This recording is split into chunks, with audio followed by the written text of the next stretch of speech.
Está entrando no ar pela Rádio Universidade 800 AM o programa T-Move, Temas Emergentes em Movimento. O que te move? Olá, está começando mais um T-Move, Temas Emergentes em Movimento. Eu sou a Maria Aparecida Zolim, pedagoga da Coordenadoria de Tecnologia Educacional e apresentadora deste programa, aqui nos estúdios da Rádio Universidade 800 AM. O programa T-Move, Temas Emergentes em Movimento, é um projeto da Coordenadoria de Tecnologia Educacional da UFSM, vinculada à Prograde, Pró-Reitoria de Graduação. Proporcionamos aqui um espaço de conversas e troca de ideias através de entrevista com os convidados super especiais. Hoje, o nosso convidado é o professor Dr. Valdir Nogueira. O professor Valdir é pós-doutor em Educação pela Universidade Federal do Paraná, doutor em Educação pela Universidade Federal do Paraná, mestre em Educação pela Universidade Regional de Blumenau, especialista em interdisciplinariedade e formação de professores pela Univille, Joinville, licenciado em Geografia pela Universidade do Vale do Itajaí, pesquisador em Educação Ambiental e Multiculturalismo. Foi professor do Departamento de Metodologia de Ensino, UMEM, da Universidade Federal de Santa Maria. Atuou como secretário da Educação no município de Barra Velha, Santa Catarina. Atuou como formador docente no campo da Educação Integral pela UFSM. Assessor pedagógico e orientador de propostas e projetos educacionais. Atualmente atua como mediador e formador no processo de revisão dos currículos municipais e revisão das matrizes de objetivos de desenvolvimento e aprendizagem da educação infantil e das matrizes de habilidades e conteúdos do ensino fundamental, alinhados à Base Nacional Comum Curricular, a BNCC, e ao Currículo Base do Território Catarinense, CBTC, em parceria com as Secretarias de Educação de Canelinha, Nova Trento, Taió, Timbó e Rio dos Cedros. Atua na revisão e reestruturação da Lei do Sistema Municipal de Ensino e presta consultoria na construção das políticas públicas de educação ambiental, diretrizes curriculares e programas municipais de educação ambiental. Professor Valdir, seja muito, muito bem-vindo no T-Move. Obrigado, querida Maria Aparecida, uma alegria estar com vocês, com quem nos ouve, na Rádio FSM, no programa T-Move. Penso que é maravilhoso esse momento de diálogo, de conversa, em torno das proposições que vocês têm nessa programação maravilhosa. Professor, nós temos uma pergunta inicial, que é o que dá título ao nosso programa. Então, Valdir, o que te move? O que me move? É uma pergunta boa, bonita, desafiadora, mas o que me move é um mundo possível, um mundo melhor, um mundo com mais qualidade, um mundo com uma outra perspectiva de educação. Eu sou um pesquisador que tem como base o pensamento de Paulo Freire, então, ao longo da minha vida, da minha infância, da minha trajetória, eu sempre pensei e sonhei com isso, né? Com um mundo possível, onde que a vida possa acontecer com todo o potencial, com toda a alegria de existência, com toda a capacidade que nós temos de reinventar o mundo e de criar mundos possíveis, mundos com mais respeito, mundo com mais empatia, mundo com mais dignidade, mundo com mais fraternidade. Hoje, não é, professora, a nossa crença num mundo com mais paz, com menos injustiça, um mundo que enfrente todo tipo de terror, de guerra, de situações que são anti-vida, como eu gosto de dizer. Toda situação anti-vida nos faz mal, não nos faz bem. Então, eu sonho com isso, e é isso que me move, né? Como professor, como pesquisador, como ser humano, como gente engajada no mundo. Sou geógrafo, então a geografia traz muito disso para a gente, desse engajamento, dessa forma de pensar as realidades de vida. Ai, perfeito. Professor Valdir, eu li no início, né, a sua apresentação, um resumo do seu currículo Lattes. Mas quem é o Valdir que não está no Lattes? É uma boa pergunta. O Valdir que não está no Lattes, ele é uma pessoa simples, uma pessoa dedicada, uma pessoa amorosa, uma pessoa cuidadosa, uma pessoa que acredita que o que ele fizer de melhor por ele vai acontecer de melhor para os outros. É uma pessoa que acredita numa busca interior, na capacidade de se enxergar, se ver, se descobrir ser humano de potência. E ele é filho de neto de pescadores, filho de uma comunidade de pescadores, que tem nas suas origens toda uma trajetória de comunidades indígenas.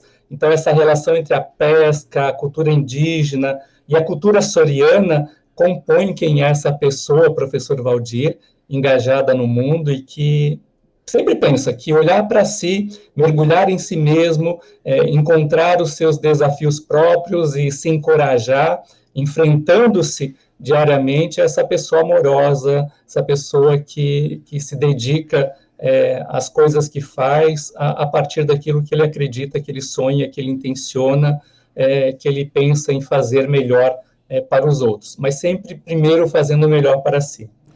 Com certeza, a gente só consegue olhar o outro se a gente olha a si mesmo, né? A si mesmo. Eu penso que isso é muito importante, e ainda mais nos dias de hoje, né?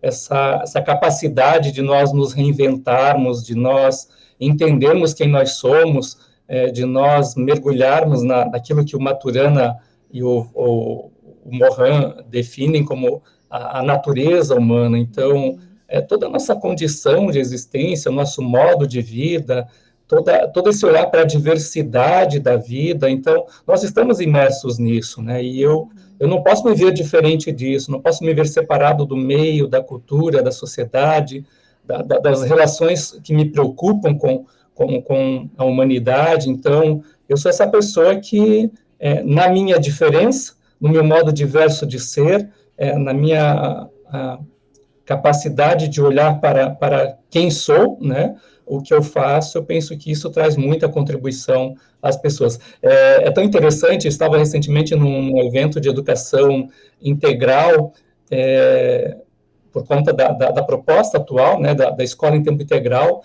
e aí quando a gente começa, as falas começam com a autodescrição: eu sou um homem alto, 1,72 m, moreno, traços indígenas marcantes, de uma comunidade de pescadores, magro, porque toda a diversidade da vida, tem pessoas que vão nos ouvir, que são pessoas que podem ter diferentes características e diferentes modos de intervir no mundo, e pessoas que podem apresentar determinadas deficiências ou limitações. Então, quando a gente se descreve, quando a gente se coloca, né, eu achei muito importante isso. Quem sou eu fisionomicamente, quem sou eu espiritualmente, quem sou eu, do ponto de vista de uma consciência de mundo, quem sou eu enquanto pesquisador, mas quem sou eu como pessoa. Então, essa pessoa que é magra, alta, morena, traços indígenas marcantes, e que vive um contexto social em mutação, porque eu também sou mutante o tempo todo. Então, essa é a pessoa, professor Valdir. Professor, nesses quase 2 anos realizando entrevistas aqui no TEMOV, eu percebi que essas duas perguntas, né, o que te move e quem tu és, são as perguntas que as pessoas mais têm dificuldade de responder. E assim, a gente convive com a gente, né, desde sempre. Mas eu acredito que até culturalmente, né, nessa nossa cultura judaico-cristã e patriarcal, a gente sabe muito bem falar do outro, né? E às vezes não de forma tão agradável, mas a dificuldade que a gente tem de se perceber e se reconhecer é imensa e é o mesmo da mesma proporção, assim como é imensa, ela é fundamental, porque a gente não tem como conhecer os outros e até fazer coisas se a gente não se perceber, né? Saber quais são as nossas limitações, o que a gente gosta, o que nos faz bem, o que nos faz bem. E estamos vivendo uma sociedade extremamente adoecida, né? E eu acredito que uma grande parcela disso é a dificuldade de se perceber. De fato, essa questão ela é potente por isso, porque ela nos coloca diante do espelho da vida. Quem sou eu? Né? Quem sou eu? A dificuldade da resposta vem por aquilo que também o Maturana, o prefácio do livro do Humberto Maturana e do Francisco Varela, que é a Árvore do Conhecimento, num dado momento eles trazem essa ideia de que o outro me define. Então, estar diante do outro, e eu gosto de dizer que existem outros eus, né? O eu pesquisador, o eu professor, o eu estudioso, o eu ser humano, o eu indivíduo, o eu que está numa perspectiva de engajamento numa sociedade, mas tem essa minha natureza própria, né? Esse ser humano com características específicas, com uma individualidade muito singular, com particularidades, com modos de se colocar no mundo, com uma forma de atravessar as realidades, com modo de se colocar em diferentes contextos e lugares, com pensamentos específicos, com olhares, com jeitos, com hábitos e costumes que são próprios meus, ainda que mergulhados numa cultura, ainda que enraizados num contexto social, histórico, cultural, mas que dizem de uma individualidade, de uma especificidade que ela é muito valiosa, né? Eu gosto desse pensamento do Maturana, quando diz o amor é o respeito ao outro como um legítimo outro. Então, quando eu olho para a minha legitimidade, quando eu olho para a minha singularidade, para a minha natureza, eu penso que isso vai desarmando, né? Começa a nos desarmar de algumas situações. E aí o mundo, de fato, vive essa grande emergência, que é a emergência do auto-olhar, da autocompreensão, do ver-se, do enxergar-se, e ao se ver, ao se enxergar, ao se compreender, ao se entender, também entender o que faz no mundo, como age com os outros, como interfere na vida dos outros, como afeta a vida dos outros.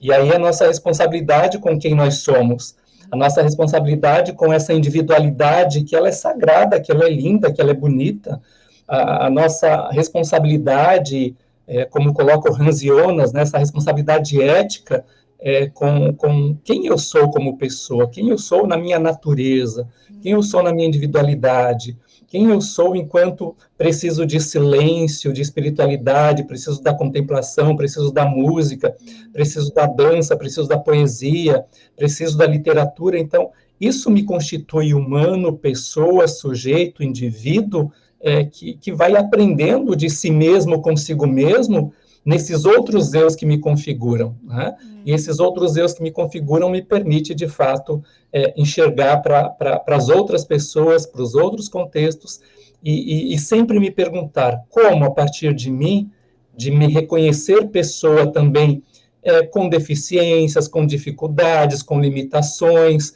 com problemas, com determinadas incapacidades, a gente não dá conta de tudo, nós não resolvemos tudo, nós não entendemos tudo, nós não somos capazes de fazer tudo. Então, eu dependo do outro, né? E depender do outro coloca para mim a exigência de compreender quem eu sou. Coloca para mim a exigência de me entender para que essa relação seja saudável, seja a mais prudente possível, seja a mais ética possível. Então, a demanda, né, da compreensão humana e de olhar para si mesmo, acho que nos compromete com isso. Por isso que essa pergunta é tão desafiadora, né, professora, e tão bonita ao mesmo tempo, porque ela amplia o olhar para nós mesmos. O senhor estava falando do Maturana e eu lembrei que ele coloca, né, nas suas proposições da biologia cultural, que mudando, né, isso dentro do caminho do amar, que se deve mudar, né, a pergunta fundante que é comum do quem sou eu, né, a pergunta filosófica do quem sou eu, para o como fazemos o que fazemos. E isso é muito interessante quando a gente começa a parar para perceber como eu faço o que faço, como eu me relaciono com as pessoas com quem eu convivo, como eu realizo o meu trabalho, a gente começa a se compreender e só dessa forma a gente consegue ir mudando, né, o que não está legal. Né? Até ele usa muito o termo, né, o conservar, o que não está bom eu mudo, senão eu conservo. Exatamente. E a aprendizagem dessa característica, eu lembro muito bem quando eu li lá em 98 um texto do Antônio Nova em relação à identidade do professor, à constituição do ser professor, né? E ele escreve bem sobre isso, da ideia de que ser e fazer são inseparáveis, que é o que o Maturana também vai trazer, essa ideia do ser e meio, né, são inseparáveis, a circularidade da relação ser e meio, ser e fazer. Então, a nossa ação, por ela prescindir de uma característica ética e responsável consigo mesmo, né, ela remete a esse compromisso de o que é para mudar, muda, transforma, refaz, mas o que é de bom, de potente, que nos leva a um bem viver, né, que nos leva a uma perspectiva de vida que seja prudente, que seja viável para todos, nós conservamos. Então, conservar as características que de fato nos tornam pessoas acessíveis, abertas, compreensivas, acolhedoras, que saibam trabalhar de forma cooperativa, que saibam caminhar no diálogo, na conversa, né, nessa ideia das racionalidades comunicativas, isso é maravilhoso, mas aquilo que precisa mudar, aquilo que precisa transformar, aquilo que precisa ser revisado, tudo acontece e pode acontecer a partir do momento que eu olho as minhas ações no mundo, né? Então, se ser e fazer são inseparáveis, se ser e meio estão num acoplamento estrutural, como coloca o Maturana, quando a gente está pensando aí nessa perspectiva cultural, então pode-se transformar determinadas realidades, nós podemos transformar a nossa vida, nós podemos modificar aquilo que não é bom, e eu penso que na nossa profissão, nos ambientes onde nós estamos, com as crianças, com os adolescentes, com adultos, essa capacidade de olhar para a ação, de pensar a ação, de rever as ações, né, e se permitir crescer, se permitir se desenvolver, se permitir se constituir outra pessoa pelo movimento do agir, né, do agir com amorosidade, do agir afetivo, do agir compromissado consigo, com o outro e com a vida. Eu penso que isso é grandioso e nós estamos carentes disso, né?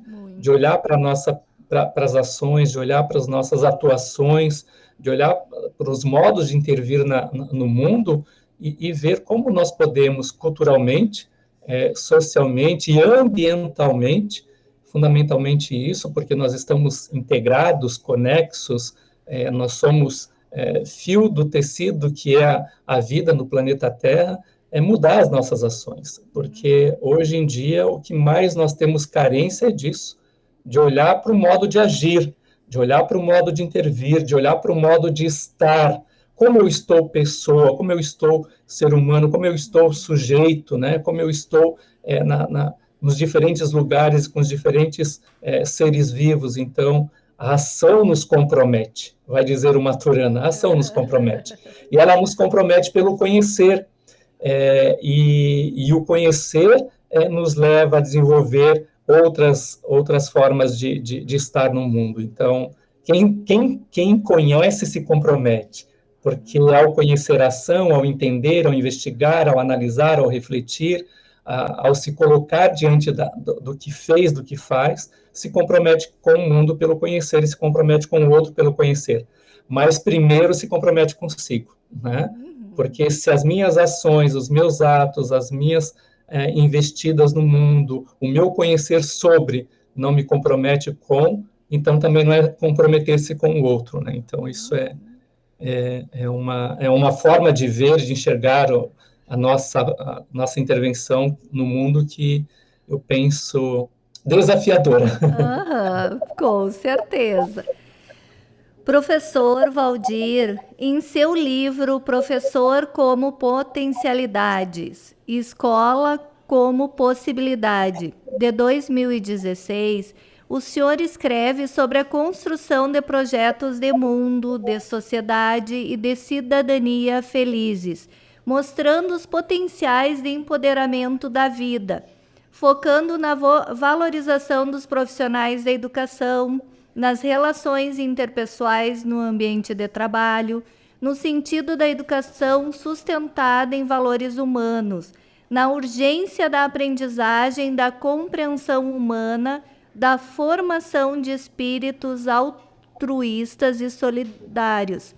O senhor escreve que, abre aspas, eu acredito no potencial dos professores como agenciadores, sujeitos de força, fé e crença em si mesmos e no que podem fazer na profissão que escolheram para suas vidas.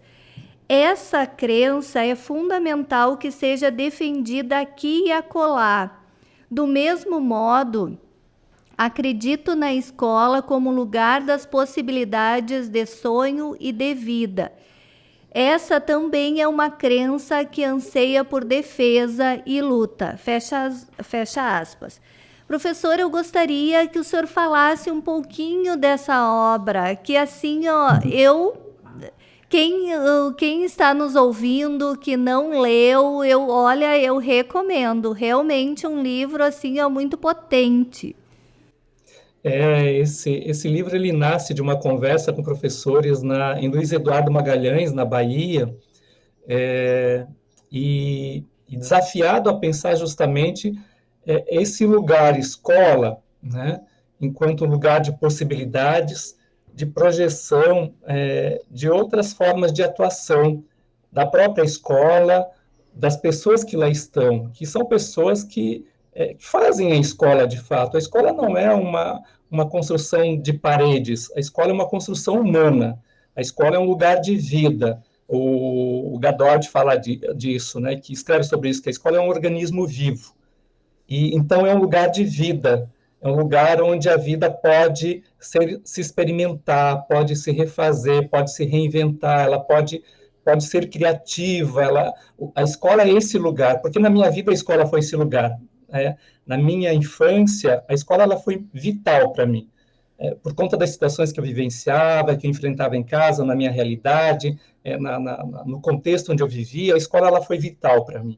Então, por que ela foi vital? Porque na escola eu encontrei os modos, as formas e as pessoas que me permitiram fazer experimentações de mim mesmo, pela leitura, pela escrita, pela exposição de ideias, pela forma de eu me engajar e de criar as coisas que eu podia criar para intervir naquelas realidades. Então, a escola ela trouxe toda uma capacidade de eu me ver sujeito de potência, porque eu encontrei professores em toda a sua potencialidade.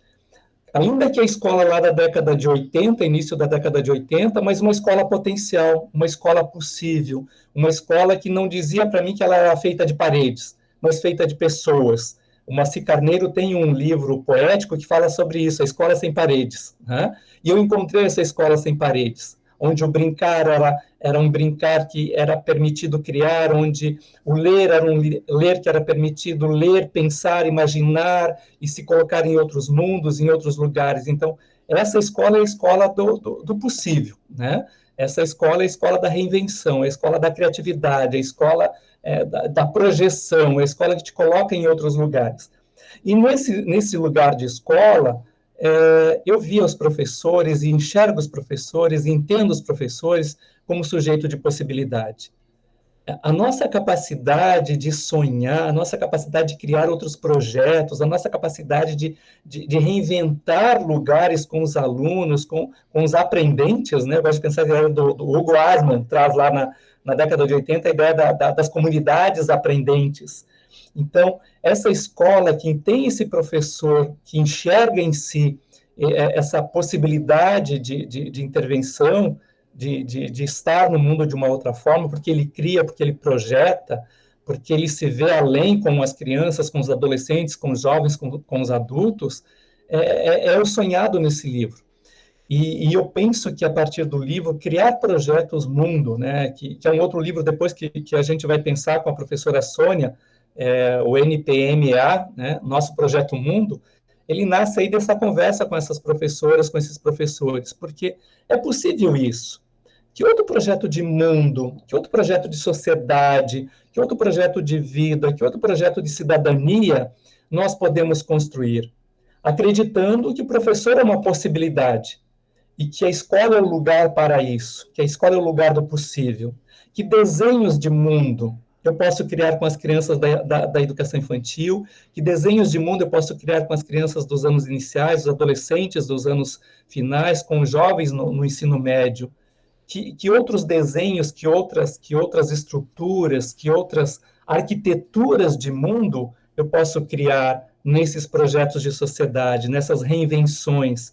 Se nós não estamos contentes com o que está aí, então, acreditando na minha capacidade da docência, naquilo que foi o meu sonho primeiro, que me levou para a faculdade de pedagogia, que me levou para a faculdade de geografia, que me levou para a licenciatura, eu fui para esse curso porque algo me movia no mundo. E o que me movia no mundo era o meu sonho. E o meu sonho de acreditar que a minha profissão me permitiria intervir, me permitiria construir outras realidades humanas, porque eu trabalho com ser humano, eu trabalho com pessoas, eu trabalho com gente que é gente de potência, que é gente de potencial, que é gente que sonha também, que é gente esperançada, que é gente que não é conformada, que tem um inconformismo, que é gente indignada também com as realidades. Então, essa escola como possibilidade, o professor como potencialidade, está justamente nessa crença de criar, projetar outras realidades, mas na capacidade de desenvolver esses projetos, né, articulados às várias dimensões da compreensão da vida, né, articulado aos vários modos de conhecer, de aprender, de construir saberes outras cosmologias, outros diálogos, outras formas de compreensão da realidade que nos permitem, de fato, projetos diferenciados, projetos que possam enfrentar essas realidades. E eu penso que o professor tem essa capacidade, o professor, pelo sonho, pela esperança, pela forma como ele é estudioso, pesquisador, inquieto, o professor é essa possibilidade. E aí, quando a gente reúne, né, escola como possibilidade, professor como potencialidade, eu vejo assim uma força tão grande, né, aquilo que o Boff, o Leonardo Boff e o Hathaway vão dizer da ideia do poder de dentro. Escola enquanto organismo vivo e professor enquanto vida movendo a escola, e crianças e adolescentes e jovens e adultos movendo a escola. Então, há um poder de dentro tão grandioso aí que dá para criar, pensar, sonhar outros projetos, outras vias possíveis, né? Outros caminhos possíveis que não aqueles colocados que a gente já não acredita mais e que não tem mais força nesse mundo. Então, esse livro vem dessa ideia, vem desse sonho, vem dessa crença, e E eu gosto muito de pensar isso com os colegas docentes, né? Porque nós temos que, mais do que nunca, o professor é esse profissional da possibilidade, é esse profissional da intervenção corajosa e criativa no mundo pelo potencial que ele é. Nossa, professor, esse livro realmente me chamou muito a atenção e realmente o título já é um convite, né, a se pensar. E eu lembrei de um fato que aconteceu, que eu conheci os escritos de Paulo Freire muito jovem, que eu fazia parte do movimento de meninos e meninas de rua. E eu lembro que tem uma frase do Paulo Freire que diz que a gente não pode esquecer, né, em educação, que estamos lidando com gente. E eu lembro que eu pensei assim, nossa, mas para isso, na minha imaturidade, eu digo, nossa, né, é uma coisa tão óbvia. E depois eu fui entender o porquê da importância disso, da gente nunca esquecer que em educação a gente lida com gente, né? Até tem um pensamento, um poema do Paulo Freire que eu, assim, eu amo. Eu acho que ali diz tudo que a escola né? Que não são só prédios, não são as mesas, não são... não é o físico ali, né? O material. E daí ainda ele vai pontuando. O professor é gente, o diretor é gente, que cada aluno é gente. E eu acho isso, que realmente cada vez mais, ainda mais nesse mundo tão violento, a gente não pode esquecer disso. Olha, eu recomendo aos nossos ouvintes ler o livro do professor Valdir Nogueira. Professora, a nossa conversa, assim, olha, parece que passou 1 minuto, mas já passou a metade do programa. Vou ter que chamar um intervalo, mas rapidinho a gente volta com o professor Dr. Valdir Nogueira.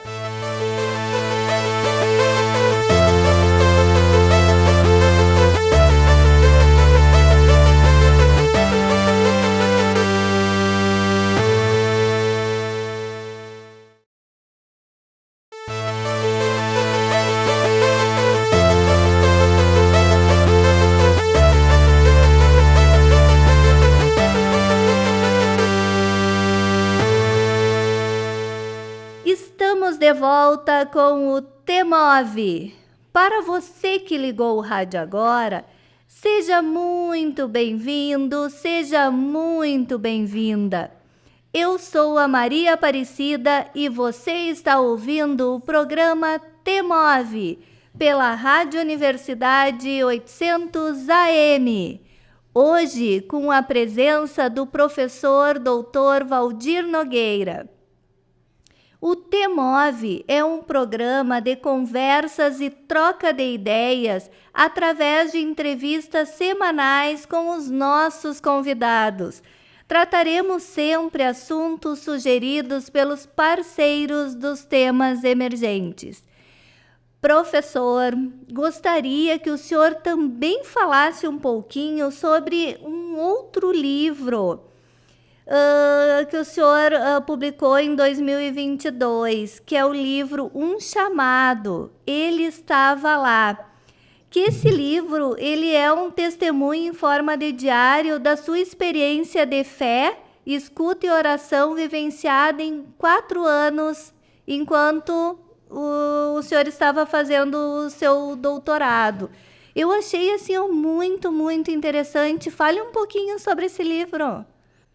Então, esse livro, ele foi o diário que me acompanhou ao longo do meu doutoramento, né, do processo de doutorado, porque chegou um momento na academia, chegou um momento eu sempre fui uma pessoa de muita espiritualidade, sou uma pessoa de muita espiritualidade.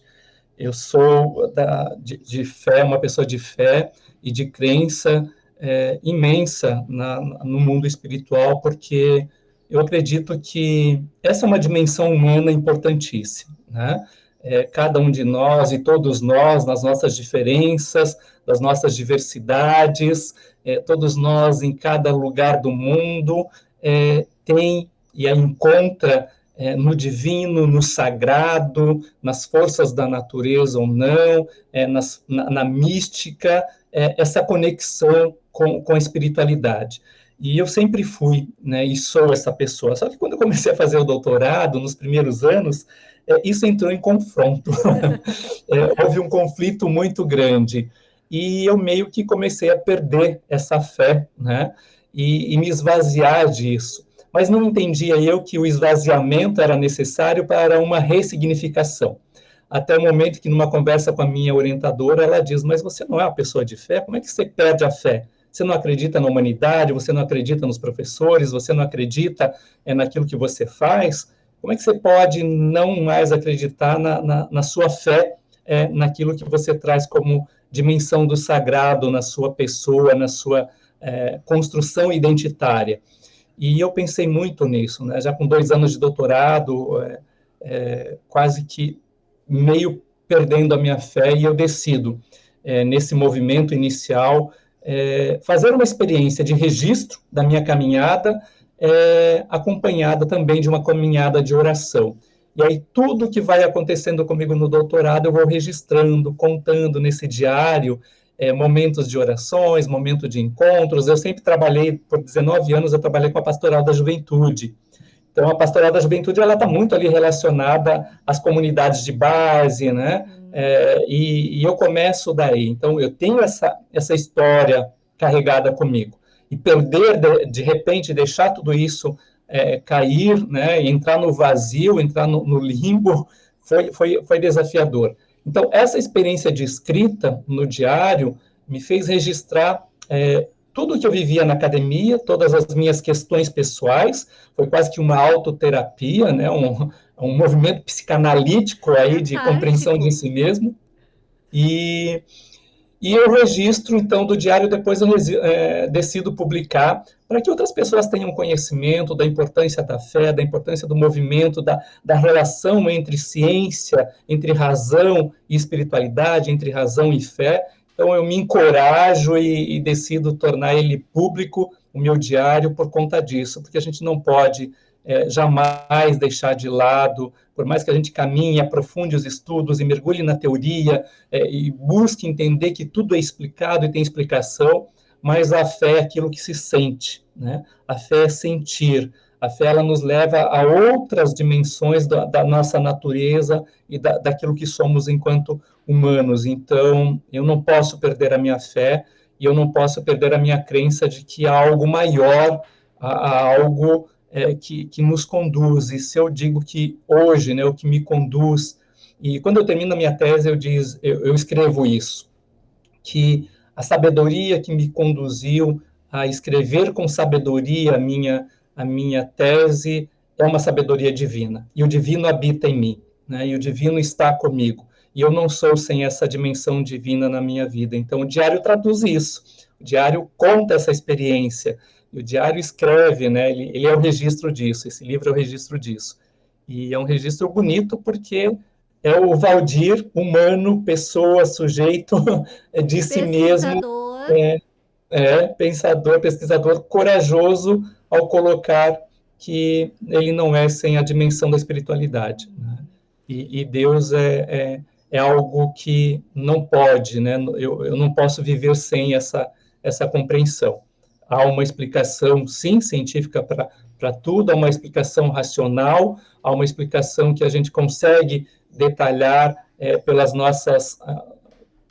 pelos construtos de dados e tudo mais, pela investigação, mas aquilo que também se explica pelo sentir, né? Se explica pela experiência transcendente. E eu me permiti viver isso, para não perder a minha fé, então o diário me ajudou nisso.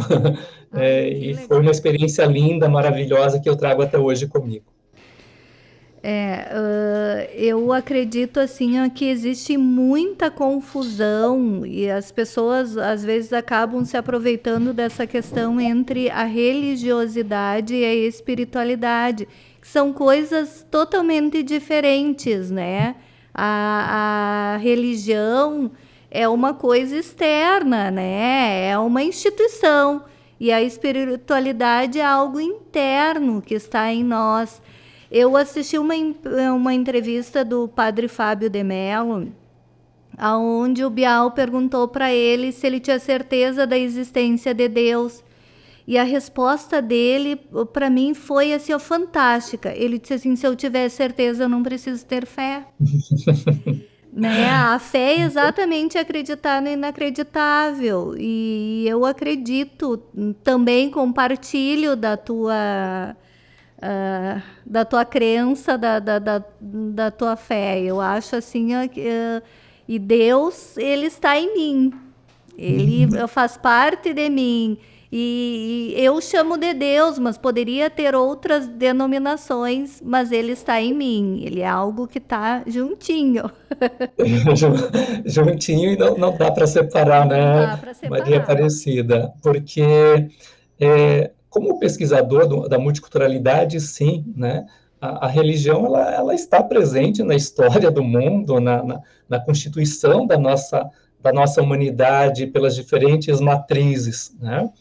E isso cabe o respeito, cabe o reconhecimento, e cabe a forma de respeitar e entender cada um nas suas imersões nessas matrizes e na perspectiva da religião enquanto instituição e cultura. Mas a fé ela é uma dimensão da vida tão importante, porque se a gente perde a fé, e é isso que estava acontecendo comigo, se nós perdemos a fé, o que sobra? O que fica? E eu penso que na academia, no nosso trabalho, onde nós estamos, nós sempre estamos movidos por uma determinada fé. Naquilo que nós fazemos, naquilo que nós desenvolvemos, naquilo que nós acreditamos. Mas, além disso, que explica essa nossa forma de nos movermos no mundo, tem a fé naquilo que não se explica, né? Que é o que está em mim, que é o que me faz ser diferente, pela forma de acreditar em algo que move essa energia, que move essa potência mundo, que move quem eu sou. Então, quando eu reconheço e digo ele estava lá, é porque em cada passo meu, em cada caminhada minha, em cada pensamento, em cada estudo, tem momento que eu conto no livro, por exemplo, que eu precisava comprar um livro, eu não tinha dinheiro. Não tinha, precisava, eu não tinha condições. E dada toda a situação que eu vivia na minha família, isso lá em 2005, 2004, é recente, né? E movido pela fé, eu consigo esse recurso. Meu pai me dá o dinheiro para eu comprar o livro, vendo toda a situação, e eu agoniado, eu sou a pessoa que, na minha angústia, na minha agonia, o meu corpo fala, o meu jeito fala, o meu olhar fala. E naquela angústia, meu pai vendo a situação, ele me diz, olha, eu vou te dar esse dinheirinho para o livro, e eu fui tão feliz com aquilo, comprar aquele livro, porque ele era importante para mim. E eu vejo nisso, né, nessa crença de que eu vou conseguir, vai dar certo, eu vou ter, e eu vou conseguir comprar esse livro, isso move, né, a essa energia chegar até mim. Mas é movido por uma fé, numa crença em algo maior, né, que me faz sentir, que me faz acreditar, que me faz pensar que é possível. E que eu não perdesse naquele momento a fé de que poderia acontecer. E essa fé e a relação com Deus não é uma relação pragmática, não é uma relação materialista, não é uma relação de que as coisas acontecem na materialidade, não. É que me move a acreditar, que me move ao acontecer, é o que me move a não desistir da vida, é o que me move a não desistir de que é possível construir outras formas de estar no mundo. Então, a fé em Deus é algo maravilhoso, porque não se explica, só se sente, né? E o sentir me move, o sentir me faz estar vivo, o sentir me permite enxergar outras coisas que eu não enxergava. Então, Deus é isso, né? Essa presença. Ele está em tudo, em todo lugar, em todo contexto, em todo momento. Tem um livro do Capra, que é maravilhoso, Pertencendo ao Universo. O Capra tem esse diálogo com um sacerdote, com uma pessoa da crença a partir do universo budista, da perspectiva do Tao, né, da referência oriental de crença, e com um filósofo. E o Capa traz essa ideia de que Deus é realidade suprema, né? É supremo, é universal, e não se explica. Está em todo lugar, em todo momento. Então, eu creio nisso, né? E eu acredito que nós não podemos não nos mover nessa fé, nessa força. Nossa, eu também creio. Professor Valdir, nessa perspectiva de que nós somos seres espirituais, nós somos seres da emoção, né? Isso até é uma abordagem do Maturana, né? Que nós não somos seres racionais, nós somos seres da emoção, e que todo ato racional ela tem uma emoção a priori. E eu acredito nisso. Até eu sempre dou um exemplo assim, ó. Quando eu acordo atrasada e bato o dedinho mingo na quina da cama, eu sinto dor, fico com muita raiva, e se eu não mudo essa emoção, essa raiva vai me acompanhar pelo dia todo. Então a gente precisa mudar a emoção para mudar a ação. Nesse mundo que a gente vive, violento, extremamente violento, eu acredito que observar o trânsito é uma forma de entender as relações sociais, porque o trânsito, as pessoas imprudentes, violentas, desrespeitam as leis, os sinais, que é uma demonstração de como a nossa sociedade está organizada. Nessa perspectiva, como a gente manter-se no bem-estar, manter-se bem, com todo esse contexto que vivemos?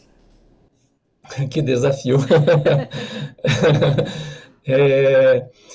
Enquanto você estava falando nós nos fazemos no emocionar pelo Maturana, né? Nós nos constituímos no emocionar, no linguajar, nessa capacidade de conversa, de diálogo, de troca. O Restrepo tem um livrinho, e eu digo um livrinho, mas é um livro muito potente, ele é pequeno, bem fininho, mas é um livro muito potente, que é o analfabetismo afetivo. Né? Ele fala sobre isso, que nós padecemos de um analfabetismo afetivo. E essa capacidade de enxergar os afetos, porque o afeto, ele não é apenas está relacionado ao toque, ao abraço, e hoje nós estamos carentes de toque, de abraço, de olhar. Eu gosto de dizer que o abraço, ele é capaz de transformar o mundo. Um olhar, ele te potencializa ou ele te destrói, dependendo do contexto. Um toque de mão, ele te impulsiona ou ele te retrai. Então, nós temos, sim, essa carência de toque, de abraço. Hoje está tudo muito frio, muito distante. As pessoas carecem de aproximação, carecem de conversa olho no olho, carecem de um chá, de um café juntos. Um chimarrão. De um chimarrão maravilhoso, de um chimarrão. E então esse analfabetismo afetivo, ele diz disso, né? Não apenas da necessidade do toque, do olhar, mas de compreender que nós somos movidos pelas emoções. E compreender as emoções do instante, do momento, da raiva, da agonia, da explosão, da frieza, do distanciamento é fundamental. E aí, como a gente agir diante disso, desse mundo que parece hoje mais frio, mais distante, que nós precisamos caminhar agora quilômetros para chegar ao outro, porque a nossa necessidade é de ir ao encontro do outro, né? E ao encontro de outro, nós dizemos no início da nossa conversa, é o encontro de nós mesmos. Eu penso que a ideia está naquilo que eu escrevi no livro O Carregador de Pedras. O Carregador de Pedras é um personagem de uma crônica carregada de outras crônicas que vai mostrando ao longo do caminho isso. Como a gente recupera o emocionar, como a gente recupera a aproximação, como a gente encurta essas distâncias, como a gente pode mover a sociedade, o mundo nesse trânsito caótico, nessa vida caótica, nessa violência que se mostra cada vez mais, porque daí as escolas têm que levantar muralhas, ao invés de derrubar os muros, por conta da segurança, esse mundo de guerras que carece dessa necessidade de afeto, de afecção, de afetar o outro pelo emocionar. O Carregador de Pedras, ele mostra isso. E quais são essas pedras? Quem vai mergulhar nessa história, nessas crônicas que lá estão, né, vai ter um encontro com a ideia do amor, vai ter um encontro com a ideia do respeito, vai ter um encontro com a ideia da justiça, vai ter um encontro com a ideia da paz, vai ter um encontro com a ideia da compreensão, da importância do valor alegria, do valor sorriso. As pessoas não sorriem mais umas para as outras, elas estão fechadas, parece que dentro de uma armadura, de uma estrutura que engessou, né? Então, o encontro com o sorriso. Eu lembro de uma aula no FSM, em que uma colega, hoje é colega, mas uma aluna me perguntava: professora, nossa aula hoje, nosso encontro hoje vai nos fazer mais felizes? Eu disse: isso depende de como a gente vai construir conjuntamente a felicidade. E o que é felicidade para nós, vai dizer o Pedro Demo? A felicidade é um tempo carregado de agoras. Então, se esse agora nos fizer mais felizes, se esse agora nos permitir construir uma vida feliz, se esse agora nos permitir construir um saber, uma aprendizagem mais feliz, então a nossa aula vai nos fazer mais felizes. O nosso encontro vai nos fazer mais felizes. Eu nunca me esqueci dessa aluna. Então, nesse livro, Carregador de Pedras, lá eu escrevi um capítulo sobre isso. O Carregador de Pedras, num dado momento, ele vai falar sobre a felicidade. O que é uma escola feliz? O que é um encontro feliz? O encontro feliz é tornar o meu agora, o meu instante de vida, o meu tempo de vida, esse momento que nós estamos tendo aqui, mais feliz, mais leve, mais tranquilo, mais harmonioso, que vai trazer o Alberto Alcosta, né? O bem viver. O bem viver é tornar esse tempo feliz, é tornar esse tempo leve, é tornar esse tempo desarmado. Nós estamos muito armados, muito pesados, muito carregados de humores que não nos ajudam, de uma saúde que nós precisamos mental, que não é essa saúde da violência, da raiva, do fazer o dia mais pesado. Eu tenho que tornar o dia mais leve, mais tranquilo, mais harmonioso, mais equilibrado.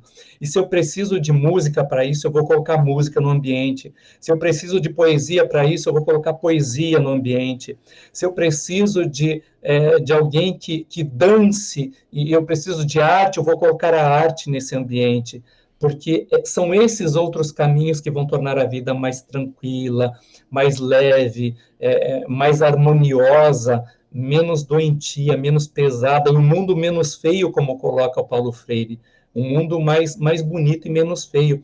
E esse mundo mais bonito e menos feio precisa da poesia, precisa da arte, precisa da música, precisa da dança, precisa do encontro com as diferenças, precisa de outras linguagens, outros linguajares, né? Porque o linguajar nos faz, a comunicação nos faz. Então, outras linguagens, outras formas de comunicação. E o Carregador de Pedras, ele passa por todos esses caminhos, dizendo isso para nós, mostrando isso para nós.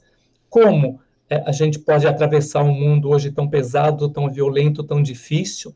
Tem capítulos lá que mostram esses momentos de violência. Mais tranquilo, mais voltado a um bem viver. E aí a gente precisa disso, desses encontros outros, dessas linguagens outras, dessas outras aberturas do humano. Eu gosto, é tão bom quando a gente vai a um ambiente de creche e um bebê, uma criança de 1 ano, 2 anos, te abraça espontaneamente. Aquele abraço espontâneo, ele é tão transformador, ele é tão rico, que isso nos permite, de fato, bem viver, bem-estar, né? Permite construir uma saúde emocional outra. E eu penso que esse é o caminho que a gente tem que percorrer. Professor, eu sempre falo, até já falei aqui no TEMOV, já falei no Temas, sobre a sala dos professores nas escolas. Eu venho de 22 anos na educação básica, então, sala dos professores por 22 anos foi muito frequentada por mim. Então, eu sempre coloco assim, ó, que às vezes em algumas escolas, da realidade que eu conheço, isso eu sempre digo, porque pode ter outras realidades totalmente diferentes, mas a realidade que eu conheço é que aqueles 15 minutos que deveriam ser assim, ó, para se reenergizar, respirar, acaba sendo assim um momento de realmente acumular energias negativas, porque a sala dos professores às vezes vira-se um muro de lamentações, reclamar dos alunos, reclamar do salário, falar de repente de um colega, e isso é muito ruim, faz muito mal para a saúde. E eu sempre coloco assim, ó, naquela escola que tem aquele que adora contar piada, que adora falar coisas engraçadas, mantenham sempre por perto.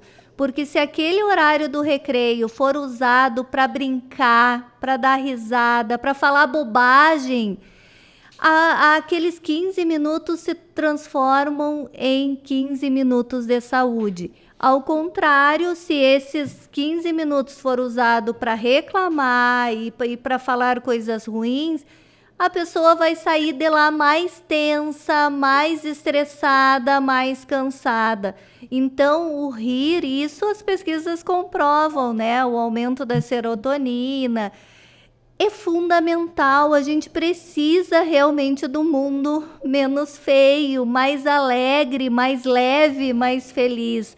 E nas escolas, eu acredito que a sala dos professores pode ser um ambiente assim, leve, feliz, descontraído, de lanchar junto, de brincar junto e fortalecer as relações, né? A sala do professor, eu penso que deveria ser o espaço da convivência, não o espaço do convívio, né? O espaço da convivência no sentido do viver com. O viver com, ele nos coloca nessa potencialidade do viver com harmonia, do viver com alegria, do viver com sorriso, do viver com a espontaneidade do outro, do viver com aquilo que é bonito e bom no outro. A sala do professor, se ela se torna um espaço da burocracia, o espaço do tédio, o espaço da reclamação, o espaço do falar de coisas que não são lugar e momento, ela nos adoece. Então, é possível criar, eu gosto de falar do ambiente clean, né? Um ambiente mais limpo, mais leve, mais agradável. Então, que tenha flor, que tenham mensagens. Eu gosto muito de flores, então a flor lá, ela faz toda a diferença. Eu estou aqui conversando com você, mas estou ouvindo uma música de fundo agradável, gostosa. Então, nós precisamos disso. Ressignificar esse ambiente, porque esse tempo de 10, 15 minutos é o tempo do sagrado. Ele é sagrado. É o tempo de uma vida que pode ser multidimensionada a partir dessas outras perspectivas de leveza, de conviver, né? De viver com qualidade. E é possível isso. Então, cada agora, cada instante naquele lugar, nesse lugar, é um lugar de transformação, é um instante de transformação. E eu sempre digo assim aqui, por favor, coordenadores pedagógicos e gestores, não usem o recreio para fazer reunião. Esses 15 minutos é muito importante para que o professor se mantenha no bem-estar. É fundamental. Professor, nossa, essa nossa hora passou assim, ó, voando. Eu queria realmente mais tempo. Eu acho que vai ter que ter o programa número 2, 3, porque realmente conversar com o senhor é muito gostoso. Que bom, fico feliz também, amei a nossa conversa. Ela, de fato, passou muito rápido. É leve, gostosa, alegre, né? E eu penso que essa ideia dos temas e do que te move, é bem isso, né? É o que nos move, enquanto gente, enquanto pessoa que se vê, se enxerga e se quer, né? Se quer, nós temos que nos querer. E quando nós nos queremos, certamente tudo muda, tudo fica diferente, tudo acontece de forma diferente. Quando nós não nos queremos, nós nos negamos, e nos negar não é bom, não faz bem, não nos ajuda. Professor, muito, muito obrigada por estar aqui conosco no TEMOV. Gratidão imensa, e eu espero que sim, a gente possa conversar em outros momentos, porque o TEMOV, ela é uma proposição que move mundos, move realidades. Verdade. Bom, então estamos encerrando o nosso programa de hoje. Eu sou a Maria Aparecida Azolim, pedagoga da CTE-UFSM e apresentadora do programa TEMOV, aqui nos estúdios da Rádio Universidade 800 AM UFSM. O TEMOV conta com a produção da comunicadora social Luísa Peixoto e da diretora da CTE, Lisiane Miller. Trabalhos técnicos de Giano Al e direção de rádio de Jonathan Ferreira. Você pode ouvir novamente essa e as outras edições do nosso programa no YouTube. Acesse lá, youtube.com/capacitação digital UFSM, sem o tio e sem o cedilha. Nós já estamos com quase 20 mil inscritos. 19 e uns pouquinhos, mas nós queremos chegar aos 20 mil. Então, quem não está inscrito, se inscreva no canal e ative as notificações para ficarem sabendo de todas as novidades. Nós estaremos de volta na próxima semana falando sobre os temas emergentes em movimento, aqui pelos estúdios da Rádio Universidade 800 AM. Que a sua semana seja levinha, levinha e muito feliz. Até semana que vem!